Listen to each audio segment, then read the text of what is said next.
Assalamualaikum warahmatullahi wabarakatuh. Undang-undang kami mahasiswi Universitas Jambi, Fakultas Hukum Prodi Ilmu Hukum Angkatan 2024 dari kelompok 3 dengan saya Bilestari dengan NIM B1A12421. Saya Tanzila Kiranya Putri Syeda dengan NIM B1A12829. Saya Graciela Gabriela dengan NIM B1A12423.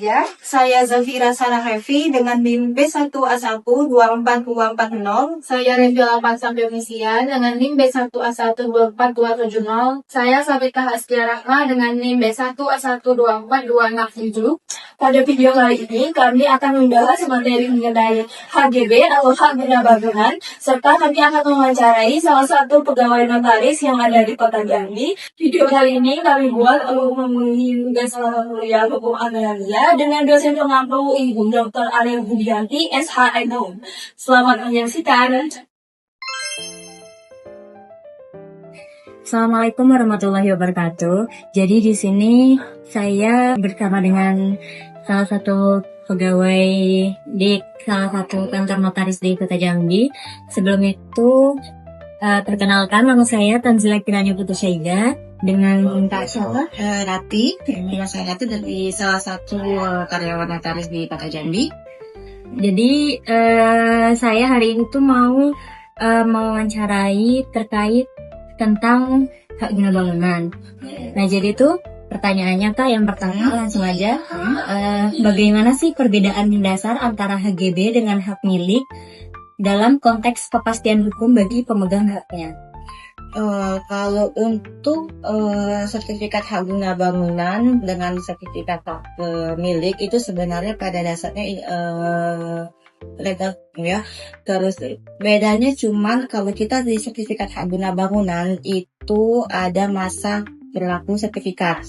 Nah, di mana diperoleh karena sertifikat tersebut di bawah nama PT, badan usaha.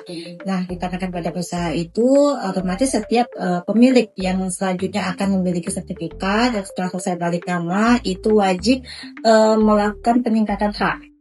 Yang kalau bisa sih, kalau biasanya terjadi di lapangan, setelah selesai balik nama jual beli itu diwajibkan untuk para pembelinya dilakukan peningkatan hak di sertifikat. Jadi sertifikat hak guna bangunan itu naik statusnya menjadi hak milik, karena biasanya awalnya itu masyarakat ini kan tahunya hak guna bangunan dia cuma mempunyai minjam jatuhnya.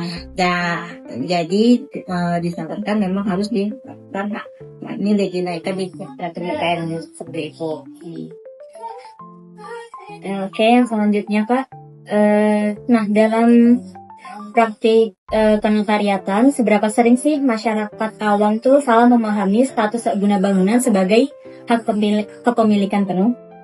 Seperti yang udah saya jelaskan tadi, itu kan kebanyakan masyarakat ini kurang paham status SHM dengan SHGB. SHM itu dalam artian mereka udah punya sendiri. SHGB walaupun atas nama mereka, tetapi itu jatuhnya masih minjem atau masih bisa satu saat dikuasai oleh pihak sebelumnya. Nah, kalau SHM itu rata-rata mereka pasti bertanya status kepemilikannya seperti apa, apakah mereka harus bersangkutan lagi dengan pihak sebelumnya, atau kalau misalkan ini mereka belum mau melakukan peningkatan hak tanggungan, peningkatan hak guna bangunan, itu sampai berapa lama waktunya. Nah, biasanya kan dia ada sekitar 30-20 tahun. Jadi misalnya kalau misalnya nih memilikannya memang lebih bagus untuk hak milik. Nah, milik karena masa berlaku sertifikat udah ada. Kalau istilah awam yang biasa kami sebut di notasi itu udah status sertifikat paling tinggi. Gitu. Jadi memang kebanyakan boxnya itu hak milik.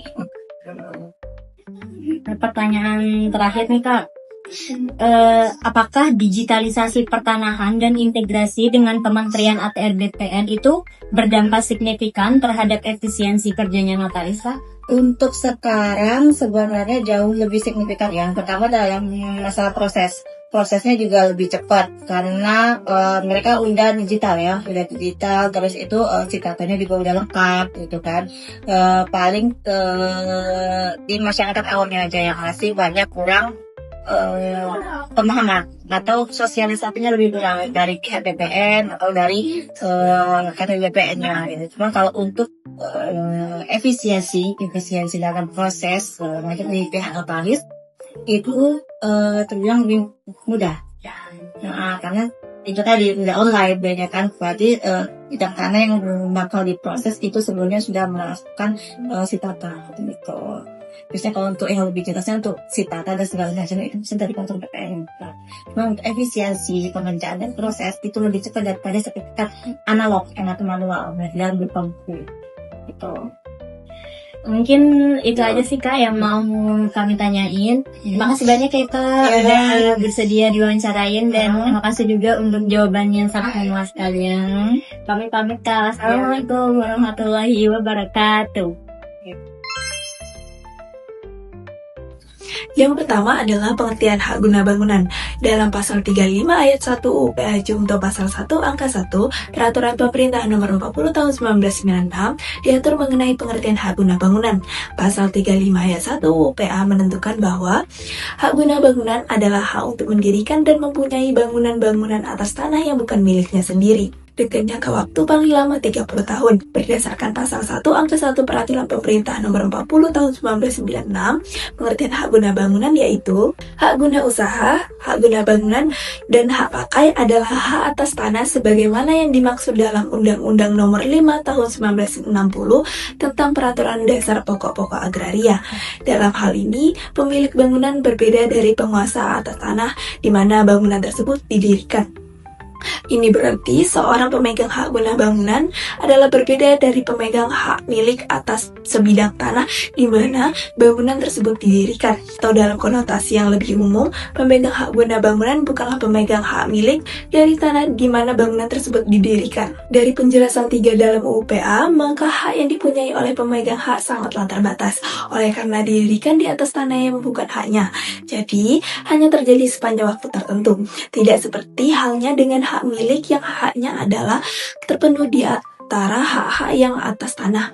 Setelah jangka waktunya berakhir, hak guna bangunan dapat diperpanjang lagi paling lama 20 tahun atas permintaan pemegang hak dan dengan mengingat keperluan serta keadaan bangunan-bangunan. Hal tersebut ditentukan dalam pasal 35 ayat 2 UU PA yang menentukan bahwa atas permintaan pemegang hak dan dengan mengingat keperluan serta keadaan bangunan, yang waktu tersebut dalam ayat 1 dapat diperpanjang dengan waktu paling lama 20 tahun. Baiklah, selanjutnya saya akan menjelaskan materi mengenai subjek hak guna bangunan atau yang disebut juga dengan HGB. Berdasarkan pasal 36 ayat 1 Undang-Undang Nomor 5 Tahun 1960 tentang Peraturan Dasar Pokok-pokok Agraria atau UU PA, yang merupakan subjek hak guna bangunan adalah yang pertama, warga negara Indonesia, serta yang kedua yaitu badan hukum yang didirikan menurut hukum Indonesia dan berkedudukan di Indonesia. Subjek hak guna bangunan juga diatur dalam pasal 19 ayat 1 Peraturan Pemerintah Nomor 40 Tahun 1996 tentang hak guna usaha, hak guna bangunan, dan hak atas tanah, di mana yang dapat menjadi pemegang hak guna bangunan adalah warga negara Indonesia, serta badan hukum yang didirikan menurut hukum Indonesia dan berkedudukan di Indonesia. Berdasarkan Undang-Undang Nomor 5 Tahun 1960 dan Peraturan Pemerintah Nomor 40 Tahun 1996, hak guna bangunan tidak dapat diberikan kepada warga negara asing atau WNA. Jadi, penggunaan dan juga pemanfaatan hak guna bangunan hanya dapat diberikan kepada warga negara Indonesia serta badan hukum yang didirikan menurut hukum Indonesia dan berkedudukan di Indonesia saja. Dalam pasal 36 ayat 2 Undang-Undang Nomor 5 Tahun 1960 tentang Peraturan Dasar Pokok-pokok Agraria dijelaskan bahwa orang atau badan hukum yang mempunyai hak guna bangunan dan tidak lagi memenuhi syarat-syarat yang tersebut dalam ayat 1 pasal ini dalam jangka waktu 1 tahun wajib melepaskan atau mengalihkan hak itu kepada pihak lain yang memenuhi syarat. Ketentuan ini berlaku juga terhadap pihak yang memperoleh hak guna bangunan jika ia tidak memenuhi syarat-syarat tersebut. Jika hak guna bangunan yang bersangkutan tidak dilepaskan atau dialihkan dalam jangka waktu tersebut, maka hak itu hapus karena hukum, dengan ketentuan bahwa hak-hak pihak lain akan diindahkan menurut ketentuan-ketentuan yang ditetapkan dengan peraturan pemerintah. Selanjutnya, terjadinya hak guna bangunan. Terjadinya hak guna bangunan diatur di dalam pasal 37 UU PA junto pasal 22 Peraturan Pemerintah Nomor 40 Tahun 1996. Berdasarkan pasal 37 UU PA, terjadinya hak guna bangunan itu ditentukan bahwa yang pertama, mengenai tanah yang dikuasai langsung oleh negara karena penetapan pemerintah, dan yang kedua, mengenai tanah hak milik karena perjanjian yang berbentuk otentik antara pihak yang bersangkutan dengan pihak yang menerima hak guna bangunan itu yang dimaksud menimbulkan hak tersebut. Kemudian di dalam pasal 22 Peraturan Pemerintah Nomor 40 Tahun 1996, hak guna bangunan di atas tanah atas negara dan di atas tanah pengelolaan, maka pasal tersebut menentukan bahwa yang pertama, hak guna bangunan atas tanah negara diberikan dengan keputusan pemberian hak oleh menteri atau pejabat yang ditunjuk. Yang kedua, hak guna bangunan atas tanah hak pengelolaan diberikan dengan keputusan pemberian hak oleh menteri atau pejabat yang ditunjuk berdasarkan usul pemegang pengelolaan. Yang ketiga, ketentuan mengenai tata cara dan syarat permohonan dan pemberian hak guna bangunan atas tanah negara dan tanah hak pengelolaan diatur lebih lanjut dengan keputusan Presiden. Mengenai terjadinya hak guna bangunan tadi, hak milik juga diatur di dalam pasal 24 ayat 1 Peraturan Pemerintah Nomor 40 Tahun 1996 yang menyatakan bahwa hak guna bangunan atas tanah hak milik terjadi dengan pemberian oleh pemegang hak milik akta yang dibuat oleh pejabat pembuat akta tanah. Selanjutnya, tanah yang dikuasai negara itu hak guna bangunan dapat diberikan kepada pemohon untuk diberikan kepada permohonan kepada Menteri Agraria. Lalu permohonan itu diajukan melalui Kepala Kantor Pertanahan sesuai lokasi tanah. Selanjutnya, tanah dengan hak pengelolaan. Hak guna bangunan diberikan oleh menteri berdasarkan usulan dari pemegang hak pengelolaan. Hak guna bangunan merupakan pelimpahan dari pemegang hak pengelolaan kepada calon pemegang hak guna bangunan. Selanjutnya ada tanah hak perseorangan. Hak guna bangunan ini terjadi melalui perjanjian pemilik tanah dan pemohon hak guna bangunan. Perjanjian ini dibuat di hadapan pejabat pembuat akta tanah. Selanjutnya, saya akan membahas mengenai pendaftaran HGB. Hak guna bangunan merupakan salah satu objek dari pendaftaran tanah sehingga pemberian, peralihan, pembebanan, dan hapusnya hak guna bangunan harus didaftarkan. Hal ini ditetapkan dalam pasal 38 ayat 1 Undang-Undang Pokok Agraria, junto pasal 23 ayat 1, pasal 27 ayat 2, dan pasal 34 ayat 2 Peraturan Pemerintah Nomor 40 Tahun 1996. Pasal 38 ayat 1 Undang-Undang Pokok Agraria menentukan bahwa hak guna bangunan termasuk syarat-syarat pemberian. Demikian juga setiap peralihan dan hapusnya hak tersebut harus didaftarkan menurut ketentuan-ketentuan yang dimaksud dalam pasal 19. Peraturan Pemerintah Nomor 40 Tahun 1996 menentukan bahwa pemberian hak guna bangunan yang diatur dalam pasal 23 ayat 1, perpanjangan atau pembaruan hak guna bangunan yang diatur dalam pasal 27 ayat 2, serta peralihan hak guna bangunan yang diatur dalam pasal 34 ayat 2 wajib dicatat dalam buku tanah pada kantor pertanahan. Pendaftaran pemberian, peralihan, dan hapusnya hak guna bangunan bertujuan agar terwujudnya tujuan pendaftaran tanah sesuai dengan pasal 19 ayat 1 Undang-Undang Pokok Agraria dan pasal 3 Peraturan Pemerintah Nomor 24 Tahun 1997, yaitu memberikan kepastian hukum. Selanjutnya, hapusnya HGB. Pasal 40 PA junto pasal 35 ayat 1 Peraturan Pemerintah Nomor 40 Tahun 1996 mengatur mengenai hapusnya hak guna bangunan. Hak guna bangunan itu hapus karena yang pertama, jangka waktu yang berakhir, yang kedua, dibatalkan oleh pejabat yang berwenang, pemegang hak pengelolaan atau pemegang hak milik sebelum jangka waktunya berakhir, Yang ketiga, dilepaskan secara sukarela oleh pemegang haknya sebelum jangka berakhir waktu. Yang keempat, dicabut untuk kepentingan umum. Yang kelima, ditelantarkan. Lalu yang keenam, tanahnya musnah. Dan yang ketujuh, ketentuan dalam pasal 36 ayat 2 Undang-Undang Pokok Agraria dan pasal 20 ayat 1 Peraturan Pemerintah Nomor 40 Tahun 1996 menentukan bahwa orang atau badan hukum yang mempunyai hak guna bangunan dan tidak lagi memenuhi syarat-syarat yang telah ditentukan dalam pasal 36 ayat 1 UU PA dan pasal 19 Peraturan Pemerintah Nomor 40 Tahun 1996 dalam jangka waktu 1 tahun wajib melepaskan hak guna bangunan tersebut. Lalu yang ke-8, dicabut berdasarkan Undang-Undang Nomor 20 Tahun 1961 tentang pencabutan hak-hak atas tanah dan beserta benda-benda yang ada di atasnya. Dengan hapusnya hak guna bangunan, maka tanah tersebut akan menjadi tanah negara jika hak guna bangunan tersebut diberikan di atas tanah negara. Jika yang memberikan hak guna bangunan tersebut adalah pemegang hak milik, maka kembali kepada penguasa penuh dari pemegang hak milik atas tanah tersebut. Atau dengan kata lain, hak miliknya menjadi penuh kembali. Selanjutnya ada peralihan HGB. Hak guna bangunan dapat beralih dan dialihkan kepada pihak lain sesuai dengan syarat atau perjanjian yang jelas dan benar menurut hukum. Hal tersebut diatur dalam pasal 35 ayat 3 UU PA yang menentukan bahwa hak guna bangunan dapat dialihkan kepada pihak lain.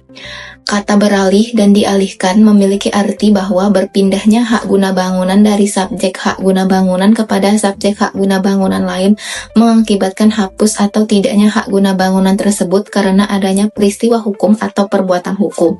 Hal tersebut seperti yang telah ditentukan dalam pasal 36 ayat 2 UU PA yang menentukan bahwa orang atau badan hukum yang mempunyai hak guna bangunan dan tidak lagi memenuhi syarat-syarat yang tersebut dalam ayat 1 pasal ini dalam jangka waktu 1 tahun wajib melepaskan atau mengalihkan hak itu kepada pihak lain yang memenuhi syarat.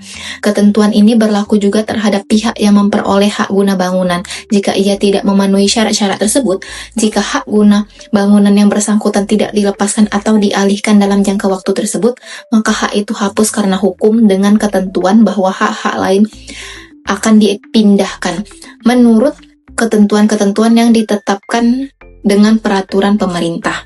Peralihan hak guna bangunan wajib didaftarkan seperti ditentukan dalam pasal 38 ayat 1 UU PA yang menentukan bahwa hak guna bangunan termasuk syarat-syarat pemberiannya.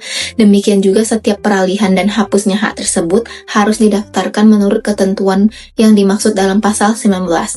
Berdasar ketentuan tersebut, bahwa setiap pemberian, peralihan dan hapusnya hak guna bangunan wajib didaftarkan menurut pasal 19. Peralihan hak guna bangunan diatur lebih lanjut dalam pasal 34 Peraturan Pemerintah Nomor 40 Tahun 1996. Hak guna bangunan dapat beralih dan dialihkan. Hal tersebut ditentukan dalam pasal 34 ayat 1 Peraturan Pemerintah Nomor 40 Tahun 1996 yang menentukan bahwa hak guna bangunan dapat beralih dan dialihkan kepada pihak lain. Peralihan hak guna bangunan dapat terjadi karena beberapa hal. Hal ini diatur dalam pasal 34 ayat 2 Peraturan Pemerintah Nomor 40 Tahun 1996 yang menentukan bahwa peralihan hak guna bangunan terjadi karena jual beli, tukar menukar, pernyataan modal, hibah, dan pewarisan. Sekian video dan kelompok 3 kami akhiri. Wassalamualaikum warahmatullahi wabarakatuh.